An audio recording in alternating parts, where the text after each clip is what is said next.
Lakes के बारे में। रिवर्स की हमने बात कर ली, दोनों रिवर सिस्टम्स की हमने बात कर ली। अब हम बात करेंगे लेक्स के बारे में।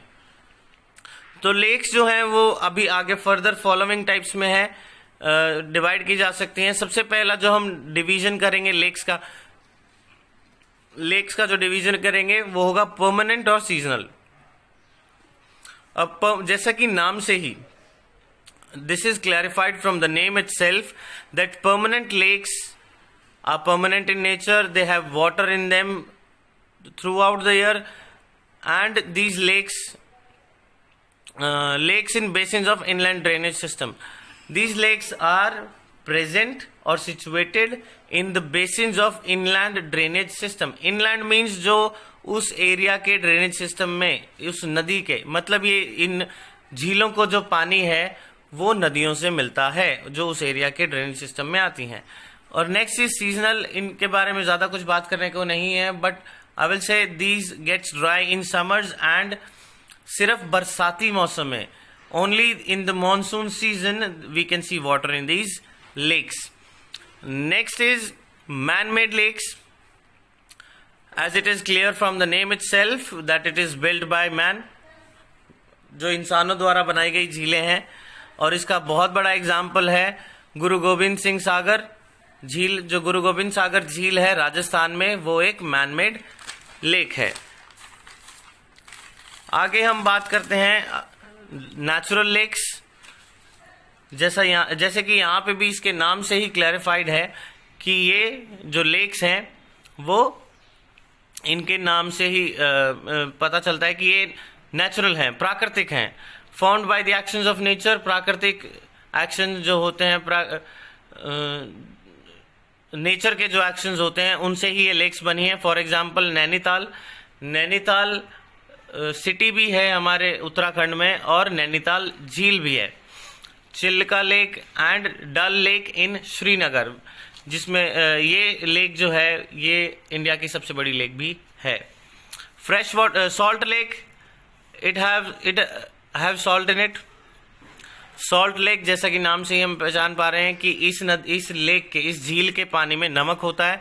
For example Sambhar lake in Rajasthan. और I will discuss one more thing about the Sambhar lake here, कि हमारे इंडिया की झीलों में सबसे बड़ी सॉल्ट लेक सांबर लेक है, और यहाँ पे बहुत बड़े लेवल पे नमक को प्रोड्यूस करने का काम भी किया जाता है। फ्रेश वाटर लेक, इसमें कोई सॉल्ट नहीं होता। For example Bhimtal and Nainital. तो ये था लेक्स के बारे में। There is a brief discussion in the chapter as well. Chapter में भी कुछ ज्यादा डिस्कशन लेक्स के बारे में नहीं है, बहुत ब्रीफ डिस्कशन है, और हमने भी यहाँ पे काफी ब्रीफ डिस्कशन किया है। Now we will discuss about the advantages, merit and merits of lakes, कि हम झीलों के हमें फायदे या मेरिट्स क्या हैं। It can be helpful, a lake can be helpful in producing electricity. तो हम झीलों पर भी बांध बना के बिजली प्रोड्यूस कर सकते हैं। झीलों पे बांध बनाएं और उनका फ्लो इस तरह से मेंटेन करें कि वो रिजर्वॉयर से टरबाइन पे गिरे और इलेक्ट्रिसिटी प्रोड्यूस करे। It controls the flow of river in heavy range and summer. जैसा कि हमने कुछ लेक्स के बारे में बात की, जो परमानेंट लेक्स हैं वो इनलैंड ड्रेनेज सिस्टम पे होती हैं, नेचुरली बनी होती हैं। तो उस वजह से जब मॉनसून के सीजन पे या किसी भी टाइम पे बहुत ज्यादा बारिश हो जाती है, तो इन लेक्स, ये जो लेक्स हैं, रास्ते में लेक्स आएंगी और वो पानी का लेवल जो है वो मेंटेन हो जाएगा, और आसपास का एरिया में बाढ़ आने से हम रोक सकते हैं, या अपने आप ही रुक जाएंगी नेचुरली। और दूसरा, जब बहुत ज्यादा गर्मी का सीजन है और अगर पानी की कमी हो जाती है, तो इन लेक्स से वो पानी की कमी भी पूरी की जा सकती है। It moderates the climate of the surrounding area. अब क्योंकि लेक्स जो हैं वो उनमें पानी बहुत ज़्यादा होता है, तो बहुत ज़्यादा गर्मी होने से भी बचाती हैं। आसपास के एरिया का जो क्लाइमेट है उसे ना बहुत ज़्यादा गर्म होने देती हैं और ना ही बहुत ज़्यादा ठंडा। टूरिज्म, अब हमें पता है हमारे भारत देश में बहुत सारी झीलें हैं, एंड हम लोग भी बहुत बार एक जगह से दूसरी जगह जाते हैं तो झीलों को जाते हैं, तो जिससे टूरिज्म को बढ़ावा मिलता है, लोगों को नौकरियां मिलती हैं, और इससे स्टैंडर्ड ऑफ लिविंग भी बढ़ता है। Also crucial for maintaining aquatic ecosystem and natural beauty. Natural beauty तो इन्हांस करती ही है, अगर एक जगह पे झील है वहां का प्राकृतिक सौंदर्य तो बढ़ता ही है, बट क्योंकि झीलों में भी aquatic life, marine life present करती है, मछलियां और बाकी जानवर झीलों में भी रहते हैं, तो इस वजह से मरीन इकोसिस्टम या एक्वेटिक इकोसिस्टम को भी ये झील जो है मेंटेन करने में हमारी मदद करती हैं। Next we will talk about the advantages of rivers. अब जो हम बात करने वाले हैं वो है एडवांटेजेस ऑफ रिवर्स।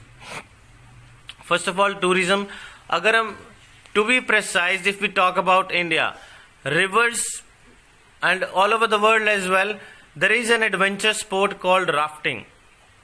राफ्टिंग एक एडवेंचर स्पोर्ट है जो वर्ल्ड वाइड फेमस है, और जो थ्रिल सीकर्स हैं, जो एडवेंचर के शौकीन लोग हैं, वो जगह जगह जाके रिवर राफ्टिंग करते हैं। फॉर एग्जाम्पल हरिद्वार और ऋषिकेश में गंगा नदी में राफ्टिंग होती है, कुल्लू मनाली जो हमारा हिल स्टेशन है वहां पे ब्यास नदी पर राफ्टिंग होती है, सतलुज नदी पर राफ्टिंग होती है।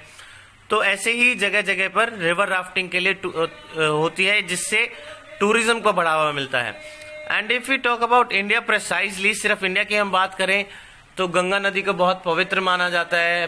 Places like Haridwar, Gangotri, Prayagraj and many other, Varanasi, they have their spiritual values and are considered as holy places. उनको बहुत पवित्र स्थल माना जाता है हमारे हिंदू धर्म में, और इस वजह से भी पर्यटन बढ़ता है, जिससे लोगों को काम मिलता है, नौकरियां मिलती हैं, और वहाँ का स्टैंडर्ड ऑफ लिविंग, क्योंकि वो पैसा कमा सकते हैं तो उससे स्टैंडर्ड ऑफ लिविंग भी बढ़ जाता है। एग्रीकल्चरल बेनिफिट्स, जैसे कि हमने बात की थी गंगा रिवर सिस्टम में, और नॉर्दर्न इंडिया का ज्यादातर एग्रीकल्चर जो है पानी के लिए किस पे डिपेंड करता है, गंगा रिवर सिस्टम पे, तो इसलिए एग्रीकल्चरल बेनिफिट्स भी हैं। Next is production of electricity. अब नदियों पे भी बांध बनाए जा सकते हैं, और नदियों में ऑलरेडी स्लोप होता है, जिस वजह से वाटर के फ्लो को डायरेक्ट करने की भी जरूरत नहीं है। We just have to make a dam on it and we can produce electricity from a rivers water. तो नदियों पर बांध बनाकर भी हम बिजली का प्रोडक्शन कर सकते हैं। अगर for example Bhakra dam and Tehri dam, ये जो दो बांध हैं हमारे नॉर्दर्न इंडिया के, ये बहुत ज़्यादा हेल्पफुल हैं और बहुत ज़्यादा इलेक्ट्रिसिटी भी प्रोड्यूस करते हैं हमारे लिए। एंड अगर हम बात करें इन तीनों फैक्ट्स की, तो these are the basic roles of a river in the Indian economy. हमारी भारत की अर्थव्यवस्था में नदियां जो अपना योगदान देती हैं, ये 3 पॉइंट ही उसी में आते हैं। टूरिज्म से पैसा कमाते हैं लोगों को नौकरियां मिलती हैं, स्टैंडर्ड ऑफ लिविंग बढ़ता है, बदले में सरकार को टैक्स मिलता है, जिससे हमारी इकोनॉमी राइज होती है। एग्रीकल्चरल बेनिफिट्स, जैसा कि हम सबको पता है कि एग्रीकल्चर जो है वो प्राइमरी सेक्टर है हमारी इंडियन इकोनॉमी का, और अगर एग्रीकल्चर बढ़ेगा और फलेगा फूलेगा तो हमारी इंडियन इकोनॉमी भी उससे राइज करेगी। Production of electricity, as we all know in today's time we can not do anything without electricity. हर चीज जो है वो बिजली से ही चलती है। हम घर की लाइटें, टीवी, इंटरनेट, सब चीजें जो हैं वो बिजली से ही चलती हैं, और नदियों पर बांध बनाकर हम बिजली बना सकते हैं। सो दैट इज वाई हमारे पास जितनी ज्यादा बिजली की अवेलेबिलिटी होगी, हम उतना ज्यादा काम मशीन्स पे काम कर पाएंगे, और हमारी इकोनॉमी को फायदा होगा उससे। तो ये जो 3 पॉइंट हमने यहाँ पे डिस्कस किए, these 3 points are the roles of a river in the Indian economy. Next is drinking water. ये भी एक एडवांटेज है, मेरिट है रिवर की, हमें नदियों से पीने का पानी मिलता है। एंड डेली रूटीन एक्टिविटीज, अब बहुत से लोग गाँव में ऐसे हैं जो नदियों पर जाकर कपड़े धोते हैं, वहीं पर नहाते हैं, और अपने रोजमर्रा के बहुत से काम इन नदियों के पानी से करते हैं। So this is also an advantage to us. Next is river pollution. So जो नेक्स्ट टॉपिक जो इस चैप्टर में है दैट इज रिवर पोल्यूशन। अब हम नदियों में पोल्यूशन कैसे फैलाते हैं। एज वी ऑल नो कि हमारा जो भी वेस्ट है, इंडस्ट्रियल वेस्ट हो गया, केमिकल वेस्ट हो गया, ह्यूमन वेस्ट हो गया, जिस तरह का एग्रीकल्चरल वेस्ट हो गया, जो भी वेस्ट है वो हम सीधा नदियों में बहाते हैं। बट एक नदी की कैपेसिटी होती है कि वो like if we talk about a river, any point in a river, like अगर हम हरिद्वार की बात करते हैं तो हरिद्वार के आसपास के 20 किलोमीटर के एरिया को ही वो नदी पोल्यूशन से बचा सकती है अगर उसमें वेस्ट को डंप किया जाता है। लेकिन क्योंकि अर्बनाइजेशन इतना बढ़ रहा है दिन प्रतिदिन, इंडस्ट्रियलाइजेशन बढ़ रहा है, एग्रीकल्चरल डिमांड्स बढ़ रही हैं, जिस वजह से रिवर्स का पोल्यूशन भी बहुत ज़्यादा स्पीड से बढ़ रहा है। So talking about the points, growing demand, जितनी ज़्यादा ग्लोबलाइजेशन हुई है हमारे इंडिया में, अर्बनाइजेशन हुई है, फिर इंडस्ट्रियलाइजेशन हुई है, उसकी वजह से पानी की डिमांड भी बढ़ गई है, जिससे पानी का लेवल नदियों में कम हो गया है। डिमांड कैसी है? डोमेस्टिक, एग्रीकल्चरल, इंडस्ट्रियल, हर चीज़ में हमें पानी, water is a very essential resource for us. तो पानी की ज़रूरत हमें हर फील्ड में पड़ती है और इसी वजह से डिमांड बढ़ने की वजह से रिवर्स में, नदियों में जो है पानी का स्तर, पानी का लेवल दिन प्रतिदिन कम होता जा रहा है। Untreated sewage is dumped into reverse. अब अनट्रीटेड सीवेज का मतलब है कि सीधा जो सीवेज, शहरों से जो सीवेज निकलता है वो नदियों में छोड़ दिया जाता है बिना उसको ट्रीट किए।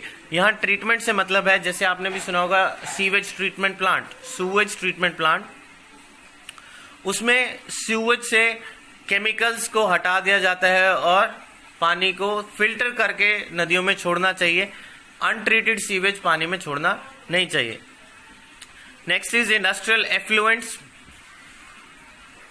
इंडस्ट्रियल एफ्लुएंट से बात हम यहाँ पे करते हैं कि जो इंडस्ट्रियल वेस्ट है, जो भी केमिकल्स, मेडिकल केमिकल्स होते हैं जो मेडिसिन में इस्तेमाल होते हैं या इंडस्ट्रीज में बाकी चीज़ों की प्रोडक्शन में जो भी वेस्ट निकलता है वो सीधा बिना ट्रीट किए नदियों में छोड़ दिया जाता है, जिससे पोल्यूशन के लेवल इंक्रीज हो रहे हैं।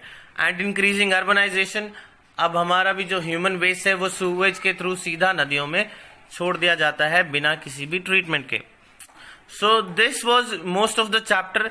बट चैप्टर में एक और छोटा सा टॉपिक है जो डिस्कस किया गया है and we should also discuss about it, drainage patterns. हमारे इंडिया में ड्रेनेज पैटर्न्स कैसे होते हैं? तो हमारे इंडिया में 4 तरह के ड्रेनेज पैटर्न हैं। First is dendritic. डेंड्राइटिक जो वर्ड है ये डेंड्राइट्स से बना हुआ है। डेंड्राइट्स क्या होते हैं? डेंड्राइट्स हमारे ह्यूमन ब्रेन में भी होते हैं और हम पेड़ों की शाखाओं को, जिस तरह से एक पेड़ की शाखाएं सीधी नहीं होती, वो टेढ़ी मेढ़ी होती हैं, ऐसे ही जैसे हमारे न्यूरॉन्स जिस तरह से कनेक्टेड होते हैं, दोज आर डेंड्राइट्स। तो इस पैटर्न में जो भी नदी बहती है उसे डेंड्राइटिक ड्रेनेज सिस्टम पैटर्न कहते हैं। तो for example, I mark it with the red pen.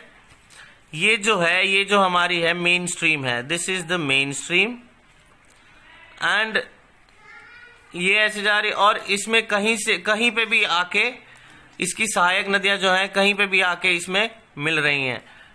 कोई पैटर्न फॉलो नहीं हो रहा है, मीन्स कोई स्पेसिफाइड पैटर्न नहीं है। ये ट्रिब्यूटरी नदी जो है, सहायक नदियां जो हैं, वो किसी भी एंगल पे आके अपनी मेन स्ट्रीम से मिल रही हैं।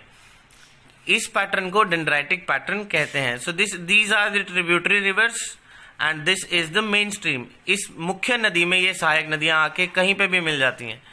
Next is trellis. अब ट्रेलिस जो है वो इस तरह का पैटर्न होता है। ये जो है ये रिजेस ऑफ रेजिडेंट रॉक्स, नदियों के कटाव की वजह से ही ये पत्थर यहाँ पे बने हुए हैं। और यहाँ पे अगर हम देखें तो यहाँ पे ये जो नदी है ये मुख्य नदी में ऑलमोस्ट राइट एंगल पे आके मिल रही है। इफ यू रिमेम्बर, मैंने बात की थी जब हम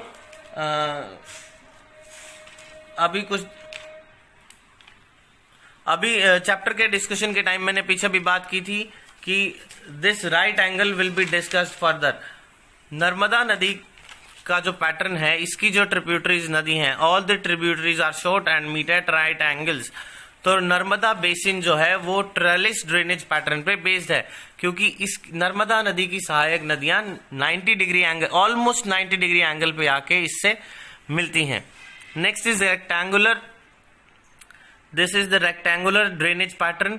इसमें क्या होता है, for example if we can see here और if we see here, so this is kind of a rectangle. अगर हम नोटिस करें यहाँ पे, ये एक रेक्टेंगुलर फॉर्म ही बन रहा है। सो जो मेन स्ट्रीम या जो भी नदी इस पैटर्न से बहती है, फ्लो करती है, उसको रेक्टेंगुलर ड्रेनेज पैटर्न कहते हैं। Next is radial. Next pattern is radial drainage pattern. अब यहाँ पे हम देख रहे हैं कि एक मुख्य चोटी है, एक कोई भी ऊंची चोटी है, और यहां से बहुत सारी नदियां अलग अलग दिशाओं में निकल रही हैं। For example this this this this this and this. So this is the radial drainage pattern. तो यहाँ पे होता है चैप्टर खत्म, and next time we will discuss about the next chapter. But before leaving now I will discuss a little more about the rivers in India. This is the map given in your textbook. This is the Ganga river. This is the Ganga river. This is the Indus river. This is the Sangpo in Tibet and Brahmaputra in India. And then we call it मेघना। यहाँ पे ये जो point है, यहाँ पे ये जो पॉइंट हम देख पा रहे हैं, यहाँ पे गंगा और ब्रह्मपुत्र नदी मिलती हैं एक दूसरे से, और इस एरिया को मेघना रिवर कहते हैं। And this is the Sundarban delta. ये जो है, ये सुंदरबन डेल्टा है। यहाँ पे हम देख सकते हैं कि ये ऑलमोस्ट एक ट्राइंगुलर शेप में ही है, इसी वजह से इसे डेल्टा कहते हैं। और यहाँ पे नदी काफी हिस्सों में बट भी रही है। Talking further, this is Mahanadi. This is Mahanadi. This is Narmada. You can see here. This is Tapi. So we can see, मैंने चैप्टर इन दोनों रिवर के बेसिन को डिस्कस करते हुए बताया था कि कुछ टाइम तक ये दोनों नदियां पैरेलली फ्लो करती हैं एक दूसरे के साथ। And this is that area. This is Godavari. See Godavari, it is a very lengthy river. यहाँ से और इसमें बहुत सारी ट्रिब्यूटरीज भी हैं। इस गोदावरी नदी में एक झील भी, गोदावरी नदी के रास्ते में झील भी पड़ती है। This is Krishna, and we can see here Godavari and Krishna rivers बहुत नज़दीक, एक दूसरे के बहुत नज़दीक ही बे ऑफ बंगाल में जाकर मिलती हैं। This is Kaveri and this is Krishna. यहाँ पे I'll focus it here again. This is Indus. यहाँ से ये शुरू होती है। This is the origin place of Indus. It flows through India. यहाँ पे जम्मू कश्मीर, यहाँ पे पाकिस्तान, एंड देन यहाँ पे आके ये अरेबियन सी में मिल जाती है। इसकी जो ट्रिब्यूटरीज हैं, Jhelum, Chenab, Ravi, Satluj. These are the tributaries to Indus River. And this is the Sambar Salt Lake, which I discussed about in the chapter. And this is the Chilka Lake. I also mentioned once this. This is Bay of Bengal. This is Bay of Bengal and this is Arabian Sea. तो ज़्यादातर नदियाँ, अगर आप यहाँ पे notice करें, as I discuss in the chapter, that peninsular plateau से दो ही बड़ी नदियाँ हैं जो अरेबियन सी में जाके मिलती हैं। बाकी most of the rivers western Ghat से शुरू होके, this is the area western Ghats, and ज़्यादातर नदियाँ अगर आप देखेंगे, ये सभी नदियाँ जो हैं, ये सभी नदियाँ बे ऑफ बंगाल में आके मिल रही हैं। So this was the chapter drainage, and I hope you guys liked it. Next time we will discuss about the next chapter, that is we will discuss about the chapter climate in the next video. Thank you. Bye bye.